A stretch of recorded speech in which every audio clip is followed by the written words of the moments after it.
Good evening.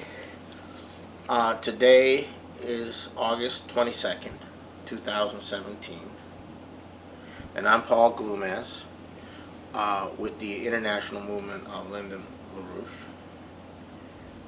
and this is being brought to you by General Welfare Presents.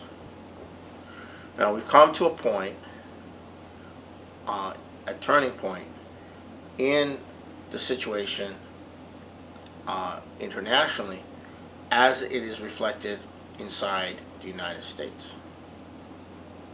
And the issue is around the question of the U.S. presidency. Now,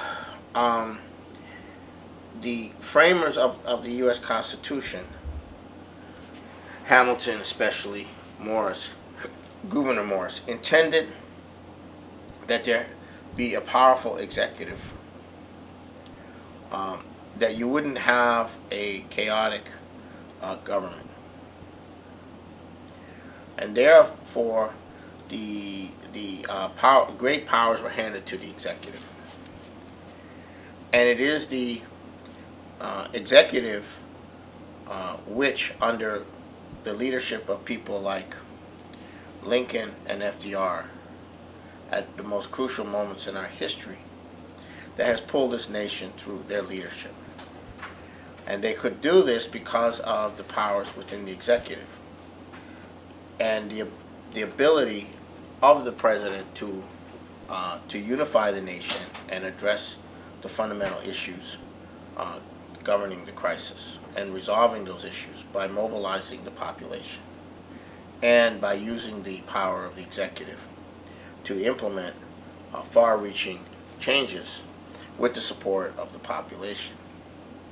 Now, that is the power that threatened the empire, the British system, especially more recently with the presidency of John Kennedy. His beginning to wield the executive branch and the support for what he represented in the population was threatening the very existence of the entire European, international, New World Order, deep state, oligarchy, whatever you want to call it. Since then, presidents have been boxed in different ways. They've been intimidated, they've been boxed in, they've had their life threatened, some have been attempted assassinations. Ford was one. Clinton, there was attempted assassinations. Ronald Reagan, there was an assassination that almost succeeded. And essentially, I'm reminded of something Bernie Sanders said during the campaign when he said that the situation is that no president can do anything because of the way things are set up. It's all rigged, is what he said, basically. And that it was only by the mobilization of the people, and only when the people decided that they wanted to change, could a president change the situation. At the time that Bernie Sanders said this, I thought he was exposing his impotence. Because in my view, a president can lead the population, can mobilize the population, and can get effective changes by doing so. So I thought that his statement was somewhat impotent. But now when I look at the reality of what's going on with the assault on the current president, I'm beginning to realize that there is significant truth to what Bernie Sanders was saying during the campaign. Now, we've come to a point where the president who was elected is opposed to going to war with Russia and China, number one. He's opposed to the fraud of the carbon dioxide. Man-made carbon dioxide is the primary cause of climate change. He is opposed to the identity politics He is opposed to the whole idea of, of a post-industrial society, it appears. So he's not going with the program. So at this time, we're going into a ratcheting up of the process of removing the president, the process of a coup. First, you had the Russia stuff. That's now moving into the background, largely because it didn't stick. Largely because it was too transparent to the population that this was a setup operation, and also due to the fact that now a group of veterans intelligence professionals for sanity, led by Ray McGovern and Bill Binney, have now put forward the actual truth of the fact that it was not forensically possible for there to have occurred by a hack, that it had to have occurred by a leak. So now the thing is shifting to the two prong things. One, the president is mentally unbalanced, and two, the president is a racist, etc. And this is caught up in this whole Charlottesville business and the stuff that's going on today in Phoenix, where the actual organization of Resist and the Obama and Podesta operation of the Clinton administration, which has been building a mass agitational capability to send people into the streets, is now finally being deployed openly against the president around incidents such as Charlottesville.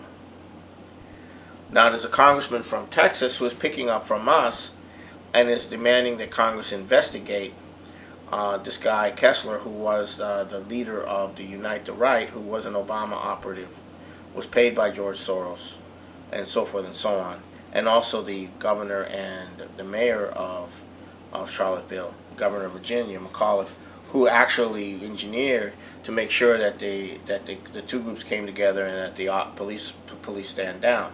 So there's now a call for investigation. So it's not just one thing.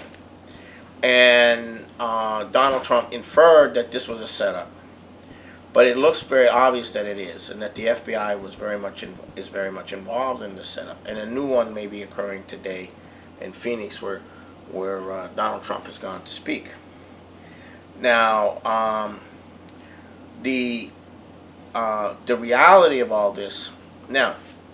In this context, a group of congressmen from California, with one congressman from Arizona, have essentially issued letters or have signed on to a bill calling upon the Vice President, Mike Pence, and the cabinet to implement the 25th Amendment and remove Donald Trump, and because he is mentally unbalanced.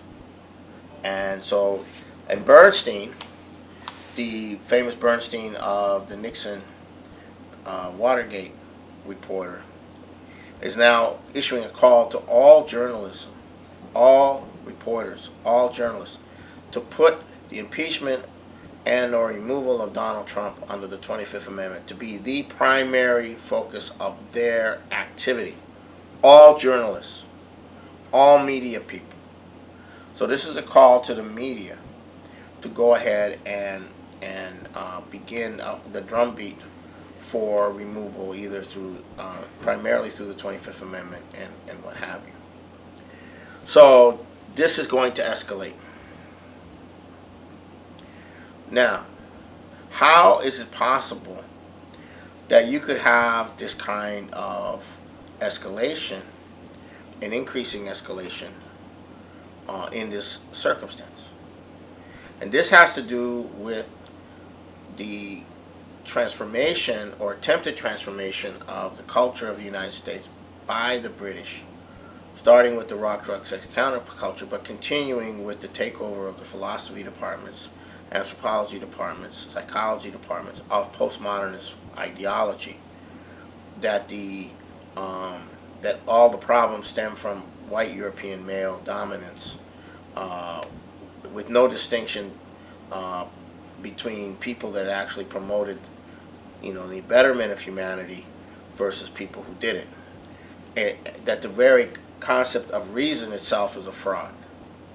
And this hatred has been picking up in the population, and this has led to identity politics. This has been very cultivated. And alongside identity politics is recreational drug use. Alongside recreational, it's not completely that.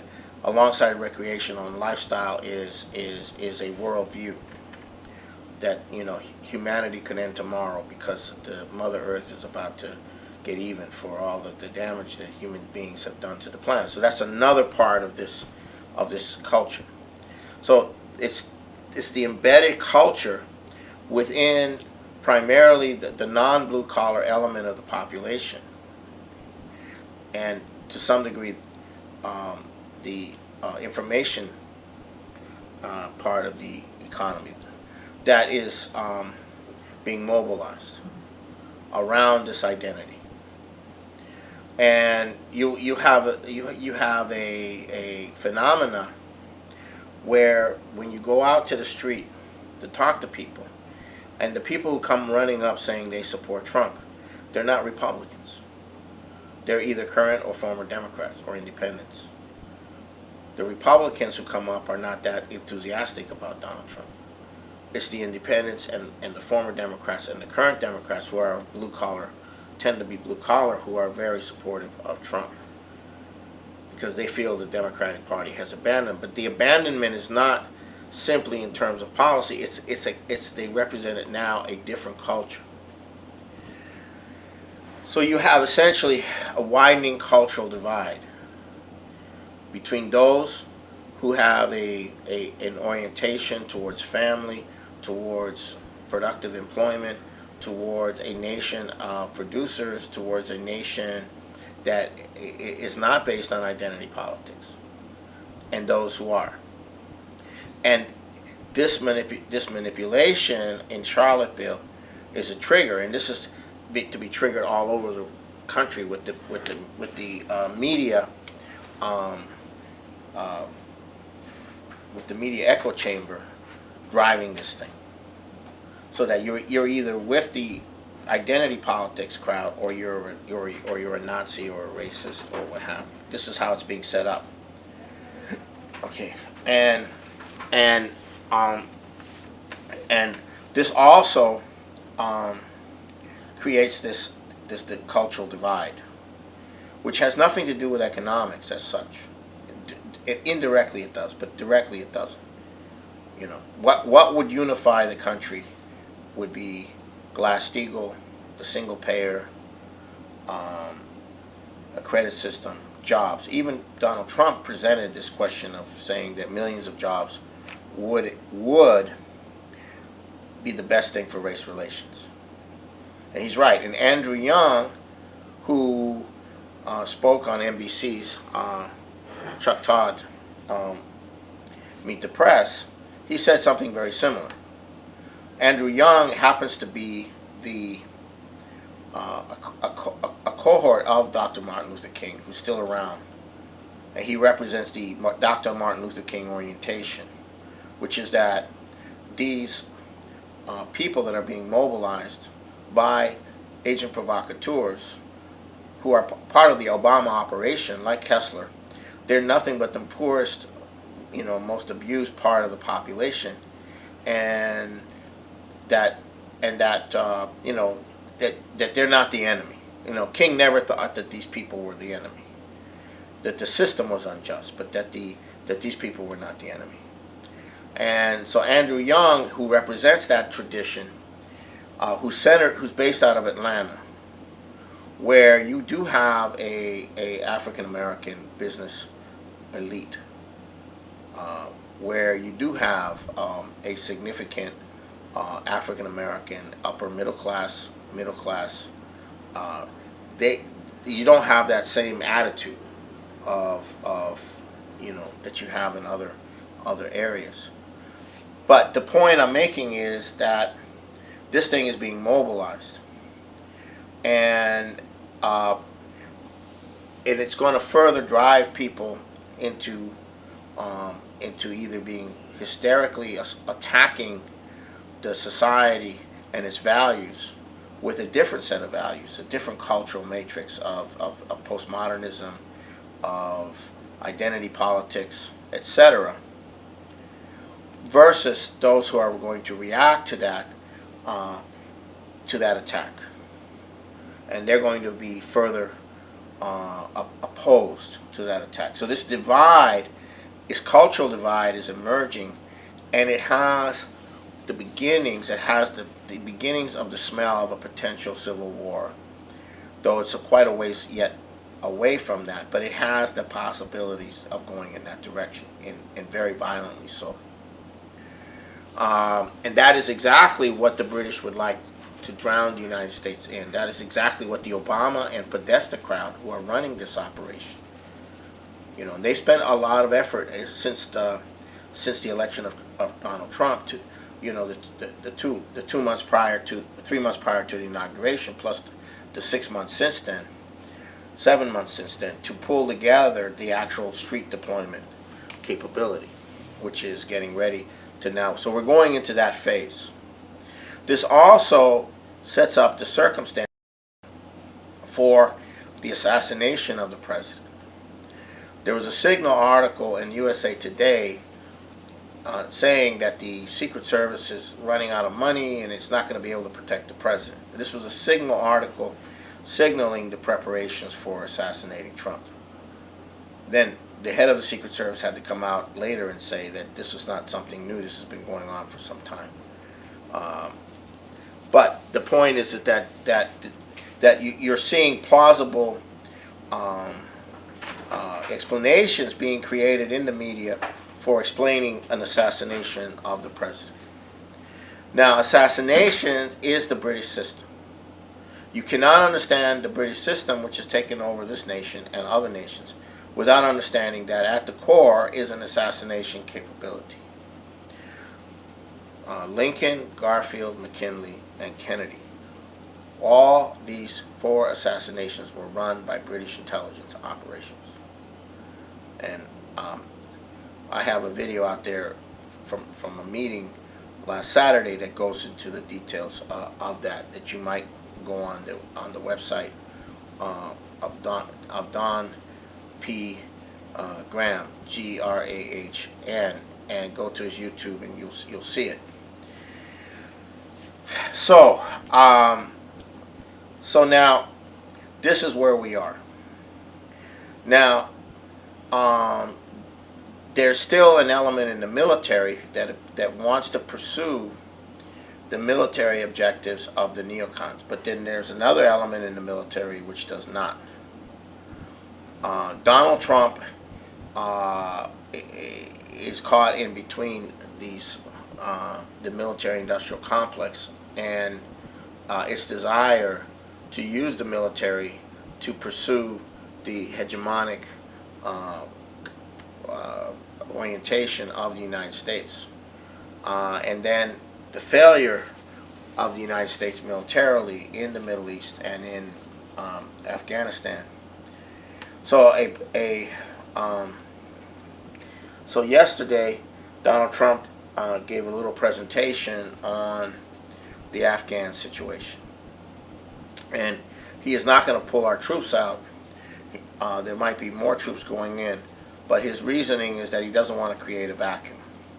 The problem with his presentation is that there was no mention of the most important feature of the Afghan situation, which is the heroin production, and that is massive, and that is what's funding all the terrorism. You want to know where all the terrorism gets most of their money from? Is from the Afghan drug trade. So if he's really going after the drug, if he's really going after the ISIS, Al Qaeda, etc., he has to go after the drugs. That's the issue. And for the Russians, this is existential because the drug problem in Russia is huge, and it has its a key aspect of it is in Afghanistan, where up until now the U.S. and the British have been very much protecting the drug trade, protecting the opium production. That's been our primary objective, covert objective of the Obama administration has been in being in Afghanistan is to protect the drug trade, to protect the opium trade. So if Trump's going to break with that, great. The other complicating feature is that Trump is going after the Pakistani harboring of these elements. Well, the Pakistani Inter-Services Intelligence Agency, ISI, is not just harboring, they help to create a lot of this stuff with the help of the Saudis, with the help of the United States, with the help of the British, with the help of Israel. And this goes back, to quite a long time. The Taliban itself came into being as a project of the ISI. So it's a very complex situation. So now Donald Trump is inviting India into playing a role in this whole thing. And that could be inviting India to play a role in wrecking the One Belt, One Road, or that could be inviting India to play a role in helping to shut down this whole apparatus, which is also threatening India. Now, Afghanistan is an important feature of the One Belt, One Road. It is the crossroads of the world, and there's been a lot of hostilities emerging between China and India. India has taken a very negative attitude to the One Belt, One Road, largely because a good chunk of the One Belt, One Road, $80 billion or $60 billion worth, is to be used to develop a corridor through Pakistan, which will have a very transformative effect on Pakistan. But that whole situation between India and Pakistan is now in the middle of all this Afghan situation. So the Afghan situation now has drawn in Pakistan and India, and also Russia. So you have Pakistan, India, Russia, China, and the U.S. now involved in this whole Afghan situation. The Chinese are involved because they're putting forward the economic plan to develop Afghanistan as a major part of the One Belt, One Road. So that's where the Afghan situation is key. So I'm not saying that the U.S. should immediately pull all their troops out or whatever, but the question is, what is the intention of the United States in this situation? Are they seriously intending to shut down the terrorist apparatus that was protected by Obama? Or are they seriously going to try to pursue to maintain the terrorist apparatus against Russia and against China, and maybe bring India in as a helper in that? I don't know the answer to that. And that may very well depend on the people of the United States and how we mobilize. So now we come to this question of the cultural divide. And the only time I can recall in history, if I'm correct, where we had such a cultural divide developing was over the issue of slavery during the period leading into the Civil War. Okay, and this ended up dividing the families, dividing states, dividing communities around this idea of slavery and whether slavery should be continued, and whether and we still have a problem with that, because a lot of the elements that were involved in trying to preserve the slave system and then trying to revive a different form of the slave system in the United States through Jim Crow and the sharecropper system, that element is still a very powerful element in our society, although they've gone through different metastasis of different types. This is the core of the FBI. The FBI comes out of the Scottish Rite Freemasonry. That's out of the British. It was first came under the grandson of Napoleon. And then around 1920, Hoover emerged, and Hoover was in the fraternity that was part of the Ku Klux Klan. And Hoover was part of that apparatus of the Scottish Rite, which created, which Albert Pike was at one time the leader of, who was the judicial officer of the KKK, which promoted the second Klan during the administration of Wilson, where the Birth of a Nation was actually played in the White House. That was the screening of it.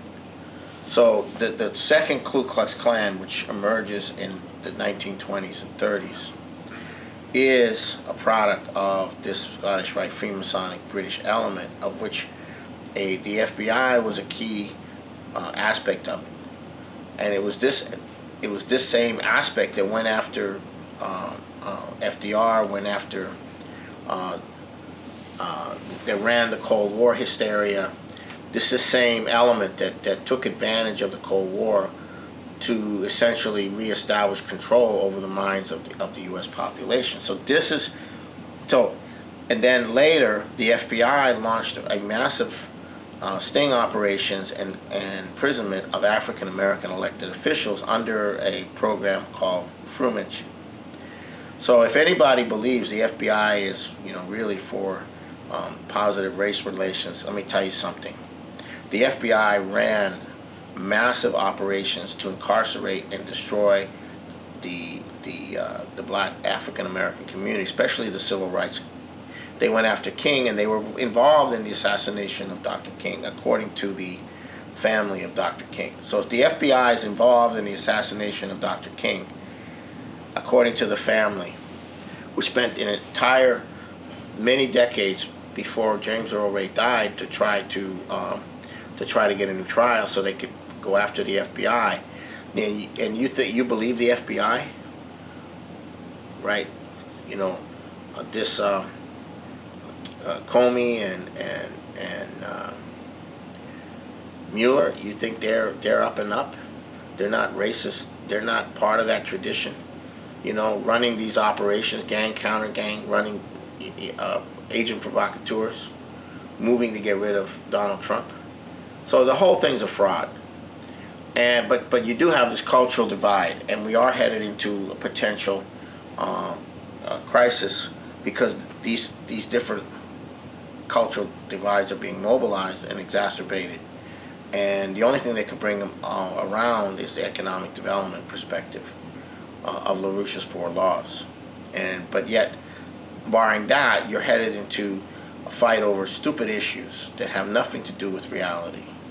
Gender, statues, like we're going to tear down Confederate statues, and then we're going to tear down Lincoln and George Washington statues because they represent white male, whatever, and on and on and on and on. So this is we're headed towards this kind of cultural crisis.